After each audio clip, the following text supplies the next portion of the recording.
guys, welcome to my YouTube channel. So இந்த வீடியோவில் எந்த ஜாப் பற்றி பார்க்க போகிறோம் அப்படின்னா நம்ம தமிழ்நாடு ரயில்வே துறையிலேருந்து புதுசாக 2026க்கான ஒரு வேலை வாய்ப்பு வந்திருக்கு. அதோட ஃபுல் டீட்டெயில்ஸ் என்ன அப்படின்னு பார்த்துடலாம். இந்த டீட்டெயில்ஸ் எல்லாமே எங்கே இருந்து எடுத்திருக்கோம் அப்படின்னு பார்த்தீங்கன்னா ஆர்ஆர்பி சென்னையோட அஃபிஷியல் வெப்சைட்லேருந்து தான் நம்ம எடுத்திருக்கிறோம்.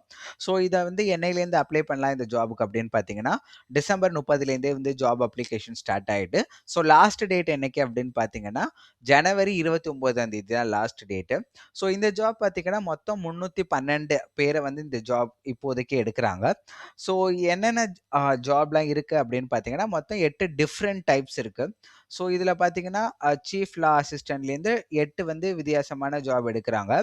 ஒரு ஜாபுக்கும் பார்த்தீங்கன்னா 44 அதாச்சும் கிட்டத்தட்ட 45,000லேருந்து மினிமம் சேலரி வந்து ஒரு சில ஜாப்க்கு 20,000 வரைக்கும் இருக்கும். ஸோ நீங்கள் என்ன ஜாப்ல நீங்கள் செலக்ட் ஆகுறீங்களோ அதுக்கு ஏற்ற மாதிரி இந்த சேலரியும் அதுக்கு ஏற்ற மாதிரி வயசும் இங்கே சேஞ்ச் ஆகும். அதே மாதிரி இப்போ சீஃப் லா அசிஸ்டன்ட் அப்படின்னு பார்த்தீங்கன்னா 44,900 ரூபாய் உங்களுக்கு சம்பளம் வரும்.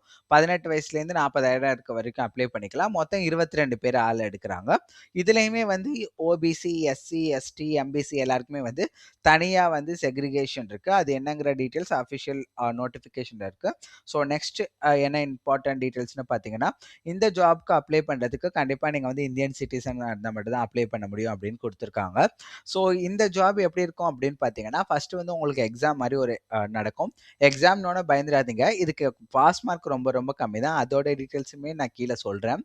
ஸோ இந்த எக்ஸாம் முடிஞ்ச உடனே இதில் யார் யாரெல்லாம் செலக்ட் ஆகுறீங்களோ அவங்க எல்லாருமே டாக்குமெண்ட் வெரிஃபிகேஷனுக்கு கூப்பிடுவாங்க. ஸோ டாக்குமெண்ட் வெரிஃபிகேஷனுக்கு அப்புறம் நீங்கள் செலக்ட் ஆகிட்டீங்க அப்படின்னா நெக்ஸ்ட் ப்ரொசீஜர் வரும். ஸோ ஃபஸ்ட்டு எக்ஸாம் எப்படி இருக்கும் அப்படின்னு பார்த்தலாம். மொத்தம் வந்து 90 மினிட்ஸ், அதாவது 1.5 மணி நேரம் எக்ஸாம் இருக்கும். இந்த எக்ஸாமில் பார்த்தீங்கன்னா 100 கொஷின்ஸ் தாங்க கேட்பாங்க. 100 கொஷினுமே எதுலேருந்து கேட்பாங்க அப்படிங்கிறது இந்த டீட்டெயில்ஸ் இங்கேயே கொடுத்துட்டாங்க. ஸோ இந்த 100 கொஷின்ஸ் பார்த்தீங்கன்னா மல்டிபிள் சாய்ஸ் கொஷின், அதாவது வந்து சூஸ் த பெஸ்ட் ஆன்சர் மாதிரி தான். ஏபிசிடி 4 ஆப்ஷன் இருக்கும். அதில் எது கரெக்ட் ஆன்சரோ அதை நீங்கள் சூஸ் பண்ணாலே போதும் அப்படிங்கிற மாதிரி மென்ஷன் பண்ணியிருக்காங்க. ஒவ்வொரு கொஷினுக்கும் ஒவ்வொரு மார்க் அப்படிங்கிற மாதிரி மொத்தம் நம்பர் ஆஃப் கொஷின் பார்த்தீங்கன்னா 100 கொஷின் இருக்கும். எவ்வளோ மார்க்னா 100 மார்க். ஸோ 100 மார்க்குக்கு எவ்வளோ தான் pass mark, cut off mark எவ்வளோ அப்படின்னு பார்த்தரலாம். 100 மார்க்குக்கு கட் ஆஃப் மார்க்குங்கிறது ரொம்ப ரொம்ப கம்மியாக தான் இங்கே கொடுத்துருக்காங்க. ஃபஸ்ட்டு அதாவது வந்து ஜென்ரல் கேட்டகரியில் இருக்கிறவங்களுக்கு 100க்கு 40 எடுத்தாலே போதும். ஜென்ரலுக்கே 40 அப்படின்னா அப்போ ஓபிசிக்கு, எஸ்சிக்கு வந்து வெறும் 30 மார்க், 100 மார்க்குக்கு வெறும் 30 மார்க் எடுத்தாலே போதும். எஸ்டிக்கு வந்து 25 மார்க் எடுத்தால் போதும் அப்படின்னு கொடுத்துருக்காங்க. ஸோ என்னென்ன டாப்பிக்லேருந்து கேட்பாங்க அப்படிங்கிறதும் கொடுத்துட்டாங்க. ஸோ மேக்ஸில் வந்து இந்த டாப்பிக்லேருந்து கேட்பாங்க. So general intelligence and reasoning, அப்புறம் general awareness, general science. So physics, கெமிஸ்ட்ரியில் இதெல்லாம் ஜென்ரல் சயின்ஸில் வரும். ஸோ ஒவ்வொரு டாப்பிக்கில் என்னென்ன அதாவது மேத்தமெட்டிக்ஸ் அப்படின்னு எடுத்துக்கிட்டிங்கன்னா அதில் என்னென்ன டாப்பிக்லேருந்து கொஷின் வரும் எல்லாமே கொடுத்துட்டாங்க. நீங்கள் இந்த பேஜ் ஸ்க்ரீன்ஷாட் எடுத்துகிட்டு நீங்கள் வந்து இதை வந்து படிச்சுக்கலாம்.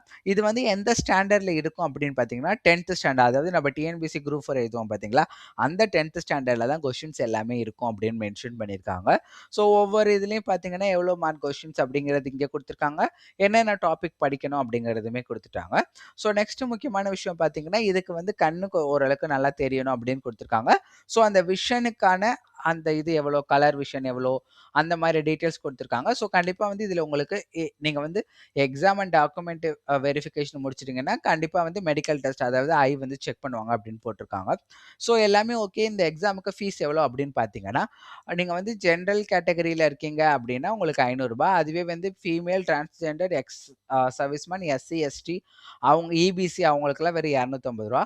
ஸோ அதில் முக்கியமான விஷயம் என்ன சொல்லியிருக்காங்க அப்படின்னு பார்த்தீங்கன்னா நீங்கள் 500 ரூபாய் பே பண்ண தேவை கிடையாது. ஸோ ஒன்ஸ் நீங்கள் 500 ரூபாய் அதாவது 500 ரூபாய் பே பண்ணிட்டீங்க, இதான் உங்களோட ஃபர்ஸ்ட் டைம் அப்படின்னா 400 ரூபாய் வந்து ரீஃபண்டாக அவங்களே கொடுத்துருவாங்க. அப்போ பார்த்தீங்கன்னா வெறும் 500 ரூபாய் பே பண்ணுற இடத்துல உங்களுக்கு வெறும் 100 ரூபாய் தான் அப்படின்னு மென்ஷன் பண்ணியிருக்காங்க. 250 ரூபாய் ஃபீஸ்க்கு பார்த்தீங்கன்னா அவங்க 250 ரூபாயுமே ரிட்டர்ன் கொடுத்துருவேன் அப்படின்னு சொல்லியிருக்காங்க.